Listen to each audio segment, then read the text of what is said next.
दोस्तों, बिहार की राजनीति में इन दिनों जो हो रहा है वो सिर्फ चुनावी हलचल नहीं है। सीटों को बंटवारे, सीटों के हिस्सेदारी, बल्कि एक सियासी जंग का ट्रेलर है जहां हर पार्टी के भीतर उबल रहा असंतोष। सीटों पर कहीं कोई संतुष्ट नहीं है। हर नेता के मन में चल रही गिनती, मुझे कितनी सीटें मिली और दूसरे को कितनी। कहने को तो सभी दल चुनावी एकजुटता की बात कर रहे हैं, लेकिन असलियत यह है कि न एनडीए में सब ठीक है और न ही महागठबंधन में। बिहार की राजनीति एक बार फिर उसी पुराने सवाल के बीच खड़ी है। कौन बनेगा किंग मेकर और कौन बनेगा किंग और कौन बनेगा बर्बादी के कारण। नमस्कार, मैं मनोज मिश्रा, आप देख रहे हैं यूनाइटेड भारत। दोस्तों, चर्चा को शुरू किया जाए इससे पहले आप सभी साथियों से एक अपील करना चाहूँगा। अगर आप हमारे चैनल पर नए हैं तो चैनल को सब्सक्राइब जरूर कर लें, साथ ही वीडियो को लाइक और शेयर करना मत भूलिएगा और वीडियो को अंत तक देखिएगा जरूर। चलिए अब आगे बढ़ते हैं, अपनी चर्चा को शुरू करते हैं। बिहार की सियासत फिर से उबल रही है। दोस्तों, चुनाव आयोग ने तारीखें तय कर दी है और अब तारीख ही नहीं, अगर आप देखें तो पहले चरण के नामांकन की तिथि भी बिल्कुल नजदीक आ गई है। लेकिन गठबंधनों में सीटें के बंटवारों को लेकर के जो असली हिस्सेदार हैं उनमें जिस तरीके की ऊहापोह बिहार से लेकर के दिल्ली तक मची हुई है, जोड़ तोड़ का पूरा मकर जाल आप देख रहे होंगे। आज यही सबसे बड़ी कहानी है और हम इसी पे चर्चा करने जा रहे हैं। चुनावी माहौल और शुरुआत 6 अक्टूबर को चुनाव आयोग ने बिगुल बजा दिया। नामांकन की आखिरी तारीख 17 अक्टूबर है और अब हर पार्टी अपनी ताकत झोंक रही है। लेकिन जैसे पार्टी किस में ताकत झोंक रही, चुनाव में नहीं, प्रचार में नहीं, टिकट के बंटवारे में, सीट के बंटवारे में और कैंडिडेट को फाइनल करने में। आपने देखा होगा विगत 2-3 दिनों में कि जब गठबंधन की सीट शेयरिंग का मामला तय नहीं हो रहा तो लोग सिंबल बांटना शुरू कर दिए थे। चाहे वो राजद की बात कर लें, चाहे हम जेडीयू की बात कर लें।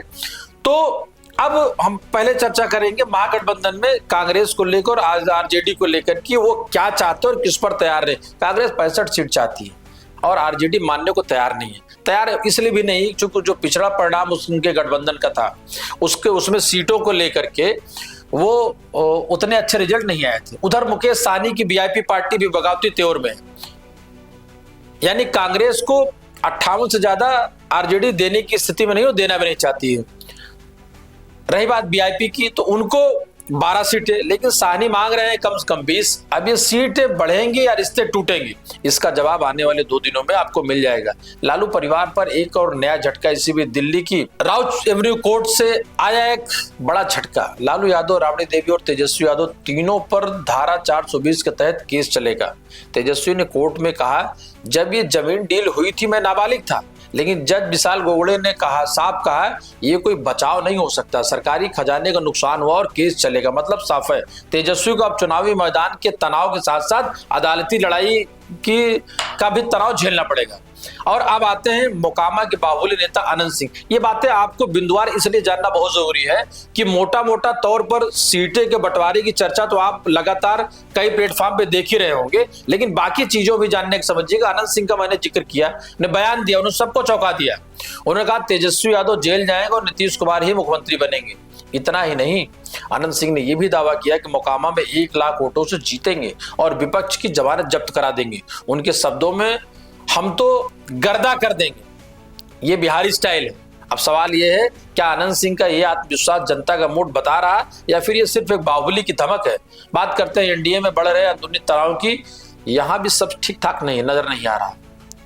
कारण ये है कि 101 और 101 बंटवारे में जहां लोगों को ये लगता है कि 50-50 का मामला है, लेकिन मित्रों ऐसा नहीं है। 29 सीट कुशवाहा को दी गई तो भारतीय जनता पार्टी को लगता है कि उसको 130 सीट मिल गई है और यही बात नीतीश को खल रही है। उपेंद्र कुशवाहा, दोनों के सुर कुछ अलग ही है। यानी चिराग पासवान की सीटों का जो दावा है, जो सीटों को में बंटवारा हो चुका, सीट सबके हिस्से में आ गई। लेकिन अब इससे पीछे की बड़ी बात यह हो रही है कि चुनाव के बाद जैसे राजगीर, मोरवा, सोनबरसा और तारापुर जैसी सीटों पर घमासान मचा हुआ है और कुशवाहा जी मंगलवार की रात 4 बजे केंद्रीय मंत्री धर्मेंद्र प्रधान, नित्यानंद राय, सम्राट चौधरी उन सबके घर पहुंचे और मनाने की कोशिश की, लेकिन मीटिंग उनकी बेनतीजा रही। कुशवाहा ने कहा, nothing is well in NDA. अब ये नथिंग इज वेल वाले बयान को बीजेपी के सरदर्द माना जाए। या एनडीए की नई परेशानी समझा जाए।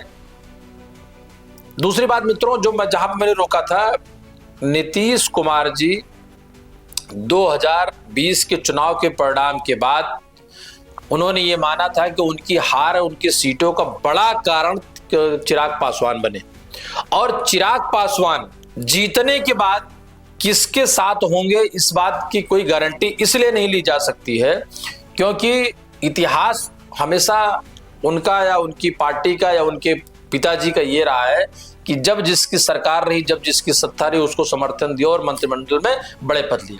तो नीतीश जो इस बात को मानते हैं कि 2020 में उनको जो डेंट किया वो सबसे ज्यादा चिराग पासवान ने किया, और 29 सीटें वो गठबंधन की लेके चले गए।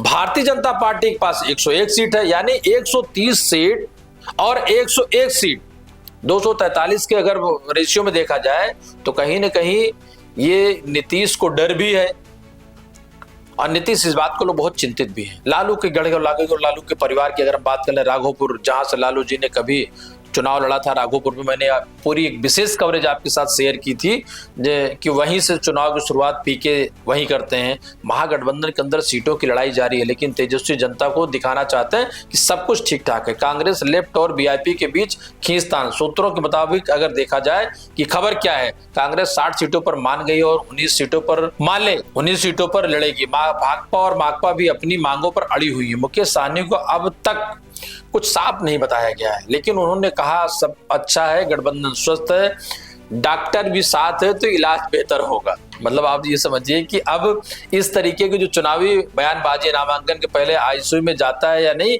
ये डॉक्टर को पता है। माझी बनाम चिराग, इस फ्रेंडली फाइट को आप समझने का प्रयास करिए। एनडीए में भी सब कुछ एकजुट नहीं है। माझी की हम पार्टी ने अपनी 6 सीटों पर उम्मीदवार तो उतार दिए, और अब 2 और सीटों पर चिराग पासवान के खिलाफ भी उतारने की तैयारी है। यानी एनडीए में अब फ्रेंडली फाइट का नया अध्याय शुरू हो गया है।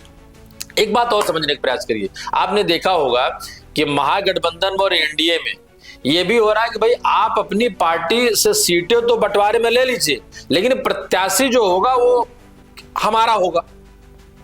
इन सब बातों को लेकर के नीतीश कुमार की नाराजगी कुछ ज्यादा है, या वो कहीं एक तरीके से गुस्से में है। क्या ये गुस्सा चुनाव में नुकसान पहुंचाएगा या चुनाव बाद नुकसान पहुंचाएगा? मित्रों, इस बात को समझने का प्रयास करिए कि नीतीश की नाराजगी ने हमेशा सम्राट चौधरी का मैदान में उतरना, बीजेपी ने भी कमर कस ली। उप मुख्यमंत्री सम्राट चौधरी तारापुर सीट से मैदान में उतरेंगे।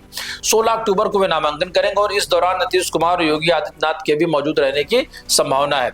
यानी हिंदुत्व चेहरा देश में उत्तर प्रदेश के मुख्यमंत्री लॉ एंड ऑर्डर के लिए जाने जाते हैं, अब उनकी सक्रियता आपको बिहार में दिखने वाली है। सम्राट चौधरी की उम्मीदवारी को बीजेपी के प्रतिष्ठा से जोड़कर देखा जा रहा। तारापुर से अगर सम्राट चौधरी की बड़ी जीत होती है तो नीतीश सम्राट जोड़ी के लिए मास्टर स्ट्रोक साबित हो सकता है। और आपने देखा होगा पट्टे बांधने के लिए, यानी पट्टे को मतलब ये कि जो पगड़ी बांधने को लेकर के, पगड़ी उतारने को लेकर के सम्राट चौधरी का बयान इस गठबंधन में, जब जेडीयू और आरजेडी के गठबंधन की सरकार थी, उस दौरान आपने देखा होगा नीतीश को लेकर सबसे ज्यादा कटाक्ष और सबसे ज्यादा कोई भी वार अगर नीतीश पर किया होगा पॉलिटिकली भी और व्यक्ति भी, तो सम्राट चौधरी ने किया। साथियों, बिहार की सियासत में आज मोर्चे पर घमासान मचा हुआ, हर तरफ गठबंधन में आपसी खींचतान, दूसरी तरफ कोर्ट के झटके और तीसरी तरफ नेताओं की बगावत और बयानों की बौछार। लेकिन जनता जानना चाहती सिर्फ एक बात, बिहार के विकास का असली विजन किसके पास है? 2025 के चुनाव फिर सिर्फ कुर्सी की लड़ाई नहीं है, ये बिहार के भविष्य की लड़ाई है, और इस भविष्य के हर धड़कन पर अपडेट आपको मिलती रहेगी। कहने का सिर्फ मतलब यह है कि बिहार के चुनाव में पहले चरण के नामांकन की अंतिम तिथि नजदीक, दूसरे चरण में अभी समय, लेकिन जो पार्टियां एक लंबे समय से विचारों से गठबंधन के साथ है, सरकारों में साथ है, राज्य से लेकर के दिल्ली तक एक दूसरे को समर्थन देते आए हैं, अब सीट के बंटवारे में घोषणा करने में अगर वो देरी कर रहे हैं तो ये सब कुछ अच्छा नहीं है। बताने की भले लाख कोशिश की जा रही है, लेकिन सब कुछ सामान्य नहीं है। और ये बातें दोनों तरफ, जहां भारतीय जनता पार्टी और नीतीश कुमार की सरकार को रोकने के लिए महागठबंधन एक होता रहा है, चाहे वो राहुल की पदयात्रा की बात कर लो, उसके बाद तेजस्वी की पदयात्रा हुई, और पदयात्रा के बाद दोनों लड़कों की जोड़ी के बारे में जिस तरह से जिक्र हुआ, ये चीजें पहले तय कर लेते। जो डैमेज, एक शब्द है डैमेज कंट्रोल, जो चुनाव में आप लोगों ने बहुत सुना होगा। तो क्या ये डैमेज कंट्रोल एनडीए में नीतीश, चिराग पासवान, मांझी की नाराजगी और कम सीट मिलने पर उनका ये बयान कि परिणाम अच्छे नहीं आएंगे। दूसरी तरफ तेजस्वी प्रदेश में महागठबंधन के नेता हैं, राहुल गांधी के साथ हैं, राहुल गांधी उनके साथ हैं। वीआईपी पार्टी की बात कर ले, वामपंथी की बात कर ले, ये सब अगर समय से पहले हो जाता। आज हम प्रशांत किशोर की चर्चा इसलिए नहीं कर रहे हैं कि आज बात हो रही थी सीटों के बंटवारे पे, सीटों की तोड़जोड़ को लेकर के। अकेले एक ऐसी पार्टी जो 243 सीटों पर लड़ रही है वो प्रशांत किशोर की जन स्वराज पार्टी है।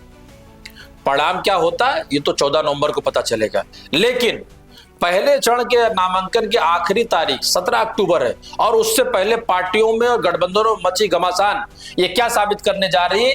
जनता को ठगने का, जनता को बेवकूफ बनाने का ये क्या नया फार्मूला है? अगर आप आपसी मतभेद सीट शेयरिंग में नहीं कर सकते तो बाद में सरकार में फिर जनता ठगी जाती, सरकार बनने के बाद भी और सरकार बनने से पहले भी। नमस्कार दोस्तों, आप देख रहे हैं यूनाइटेड भारत। आगे भी देखते रहे, अपना प्यार देते रहे। मैं मनोज मिश्रा।